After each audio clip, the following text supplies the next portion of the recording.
Zee TV দ্রুত গতিতে সবার সাথে আমি অনুরাধা রয়েছি খবরে। গ্রাম পঞ্চায়েত কার্যালয়ে জেনারেল বডি মিটিংয়ে ডাকা হয়নি কংগ্রেসের 3 জন পঞ্চায়েত সমিতির সদস্যকে।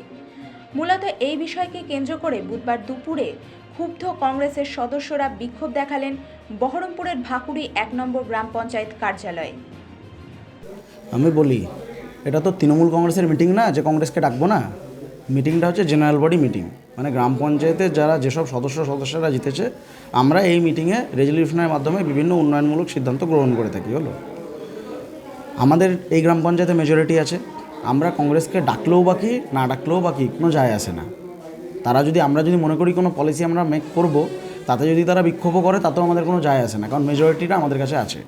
এটা গেল 1 নম্বর পয়েন্ট। দ্বিতীয় নম্বর হচ্ছে, আপনি একটা জিনিস ভাবুন, এই গ্রাম পঞ্চায়েতের 29টার মধ্যে 6খানা মেম্বার হলো কংগ্রেসের, আর 3টে পঞ্চায়েত সমিতির মেম্বার হচ্ছে কংগ্রেসের। ঠিক আছে, তাহলে 6 জন কংগ্রেসের যারা নির্বাচিত সদস্যা তারা সবাই চিঠি পেলো, আর 3 জনের উপর কি আমাদের বিশেষ কোনো রাগ ক্ষোভ আছে যে 3 জনকে আমরা চিঠি দেবো না? আমি প্রথম থেকেই বলে এসেছি, আমাদের গ্রাম পঞ্চায়েতের কর্মী স্ট্রেংথ নেই। 13 জন মাত্র, একজন এক্সিকিউটিভ থেকে এনএস থেকে শুরু করে এসটিভি থেকে শুরু করে সব মিলিয়ে 13 জন মাত্র কর্মী, তার মধ্যে 3 জন হচ্ছে গ্রুপ ডি। সেই গ্রুপ ডিরা এই চিঠি দেওয়া, বিডিও অফিসে বারবার যাওয়া, রেজলিউশন সিগনেচার করানো থেকে পঞ্চায়েতে চা বানানো থেকে শুরু করে ফাইলপত্র নিয়ে যাওয়া থেকে শুরু করে সমস্ত কাজকর্মটা করে থাকে। এবার আপনার বাড়িতে গিয়ে আপনার বাড়িতে যদি উপস্থিত না থাকেন, ঠিক আছে, কাউরির বাড়িতে গেছে, কাউরির ওয়াইফ হচ্ছে চিঠি নিতে নারাজ, বলছে না আমি চিঠি নিব না, তাহলে সেক্ষেত্রে কী করবে? তাহলে আমি তো গিয়ে আমার চেয়ার ছেড়ে বা এক্সিকিউটিভ ম্যাডাম তার চেয়ার ছেড়ে হাতে পায়ে ধরে তাদের চিঠি পৌঁছানোটা আমাদের কাজ না। ঠিক আছে, বাড়িতে লোক পাইনি, চিঠি ঘুরে এসছে, 6 জনকে দিবে 3 জনকে দিবে না, এটা তো হতে পারে না। সে চিঠি আমরা এখান থেকে ডিসপ্যাচ করেছিলাম, তার প্রমাণপত্র সেক্রেটারির কাছে আছে, আপনারা চাইলে দেখে নিতে পারেন, অসুবিধা নেই। আজকে বিক্ষোভটা হচ্ছে, আজকে ভাকুড়ি 1 নম্বর গ্রাম পঞ্চায়েতে সাধারণ সভা ডাকা হয়েছিল। সেই সাধারণ সভায় ভাকুড়ি 1 নম্বর পঞ্চায়েতের জাতীয় কংগ্রেসের মনোনীত 3 জন পঞ্চায়েত সমিতির প্রতিনিধি আছে, তাদেরকে ডাকা হয়নি। সমস্ত মেম্বারদেরকে চিঠি করে ডাকা হয়েছে, কিন্তু পঞ্চায়েত সমিতির মেম্বারদেরকে চিঠি করে ডাকা হলো না। আমরা সেই জন্য প্রধান সাহেবের কাছে দাবি করেছিলাম কেন তাদেরকে ডাকা হয়নি। প্রধান সাহেব পরিষ্কার বলেছেন যে ওনাদের বাড়িতে গিয়ে পাওয়া যায়নি।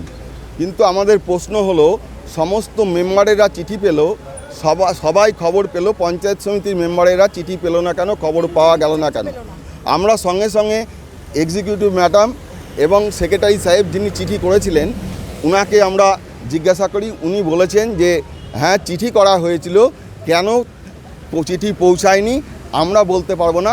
অফিসের যে স্টাফ তারা সঠিক জায়গাতে চিঠিটা পৌঁছায়নি কেন সেটা আমরা জানি না।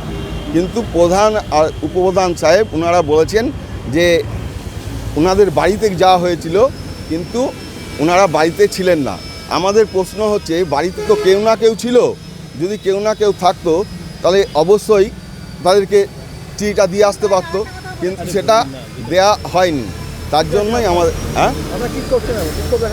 আমরা সেই জন্য বিক্ষোভ দেখাচ্ছি।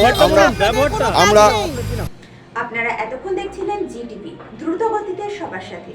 আরো বিস্তারিত জানতে চোখ রাখুন আমাদের ইউটিউব এবং ফেসবুকের পর্দায়, এবং এই ধরনের আরো নতুন নতুন খবরের আপডেট পেতে দেখতে থাকুন আমাদের ডিজিটাল সংবাদপত্র www.gtvlivenews.com।